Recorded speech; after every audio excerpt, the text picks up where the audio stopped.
So today, guys, we're going to look at percentages, and we're going to start to begin to understand that all fractions and decimals and percentages have an equivalent.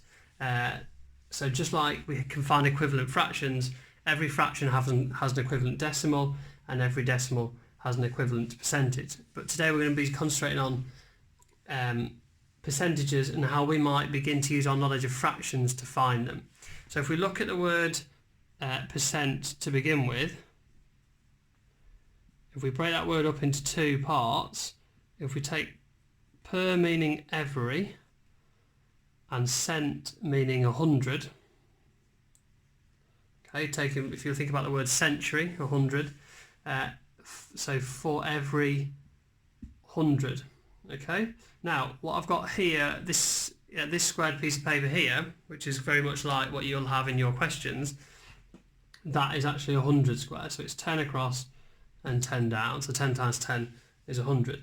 So what we're going to start to think about is what fraction is shaded, and then once we've done that, we can really easily begin to understand what the percent of the square is shaded. So obviously if we look at the top, we've got 10 across the top, plus 2 is 12. So as a fraction, if we know that the whole square is 100, we've got 12 over 100. Now we said our word percent meant for every 100, so this must be 12%, and that is obviously our percent symbol there. Okay, so this one, if this diagram here, we can say that it represents 12%. Okay, and that's really easy because we've got this being over 100, and we'll get onto that later on this week about how we might start to think about different fractions and converting them into percentages. Okay, so let's just have another look at a different example. So if you pause the video there, you could have a go at trying to solve that one. Right, okay, so on this one we've got, again, so we need to count up what is shaded. So we've got 10, 20, 30, 1, 2, 3, so 33. So we've got 33 over 100, so for every 100, so therefore this one again, we just read it off the top, it's 33%. Okay, let's have one more go at that. Slightly different representation this time, just to test you. So if you want to have a go at that one, if you pause the video now. Right, so this one we've got 10, 20, and then 21, 22, 23, 24, 25, 26. So it's 26 out of 100 that are shaded. So therefore our percentage is 26%. Okay, and it's as simple as that. And that's because it's really easy, because we've got our fraction out of 100. Okay, and when it's out of 100, it is just that number read off. It's your numerator basically of your fraction as a percentage. Okay, so let's go to the next step with that. If we look at this example now, you can see that I've cut down one of these sides, but this now represents our whole. Okay, and this time we've only got 10, haven't we? We've got 1, 2, 3, 4, 5, 6, 7, 8, 9, 10. We've got 10 and we've got 3 shaded. So our fraction that is shaded this time is 3/10. Okay, so as we said before, if the denominator is 100, we can really easily find what our percentage is. So what we need to do with this is we need to make, and we've done this before, we need to make this denominator 100. Okay, and because it's nicely with a 10, we can easily do that. So we need to use these. Remember the sentence stems that we were starting in class. How many times does 10 go into 100? Well, it goes in 10 times. So we're going to times by 10. Okay, and that's 100. And then what we do to the bottom, we must do to the top. So again, we're going to times by 10 there. Okay, and that's going to create 30. So our equivalent fraction, 3/10, is the same as 30 over 100. So therefore, the percentage shaded in this diagram is 30%.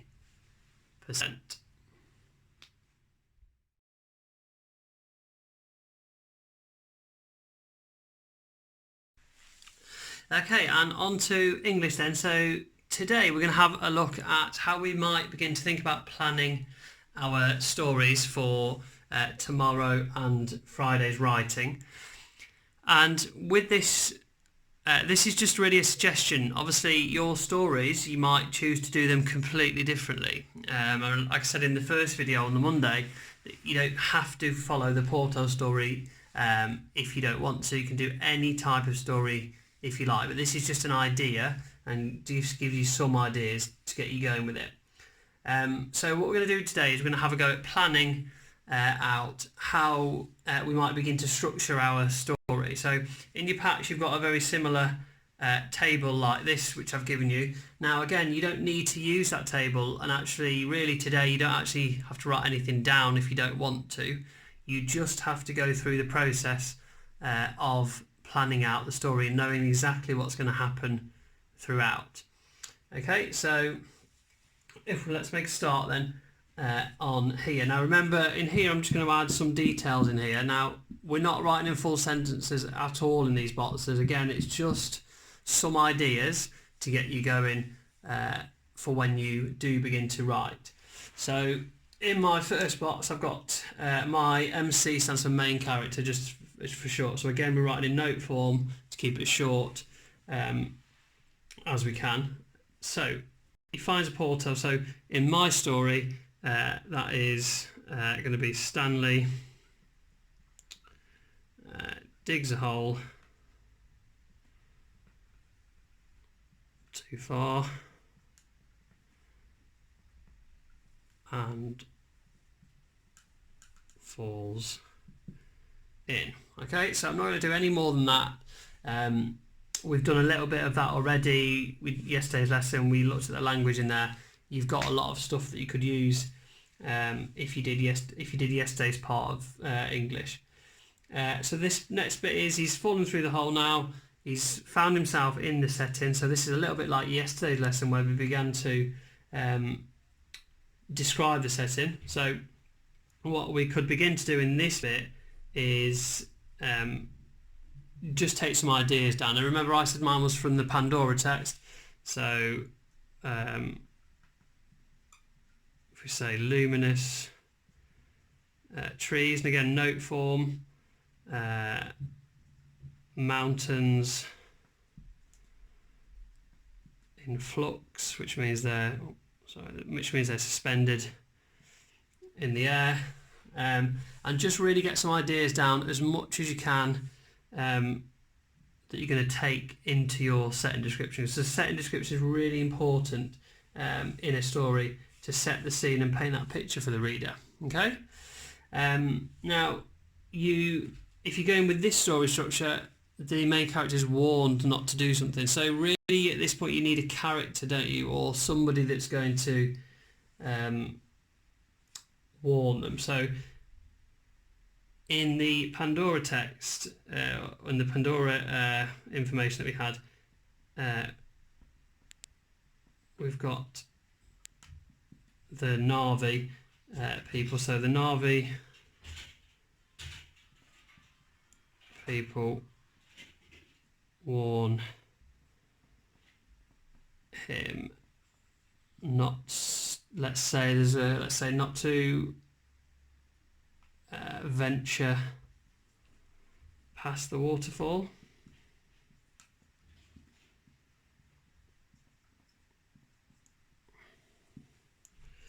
Okay, and obviously at this point he ignores them as well, doesn't he? So let's add that bit in.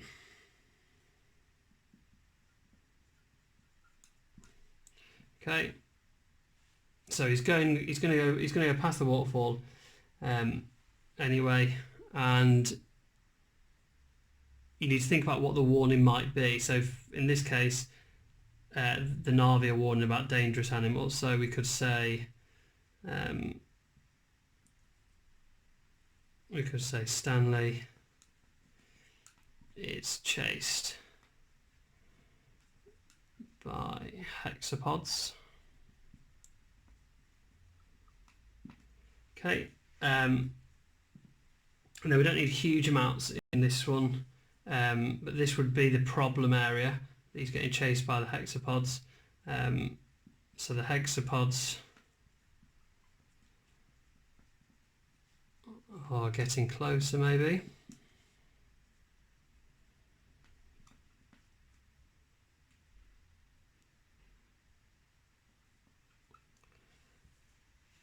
And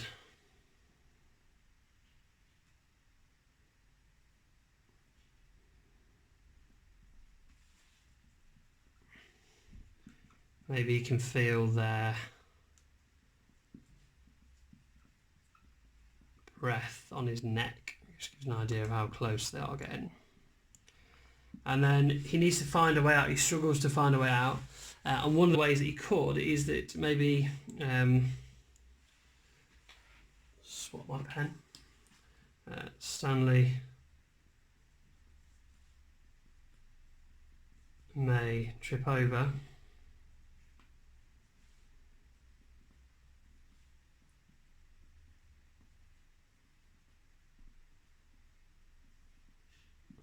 and he could fall through. What could he fall through? He could fall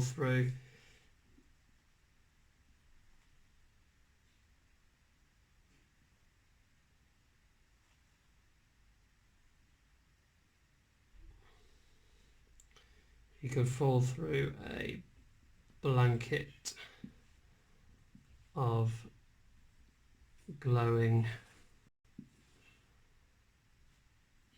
leaves from the Tree of Life,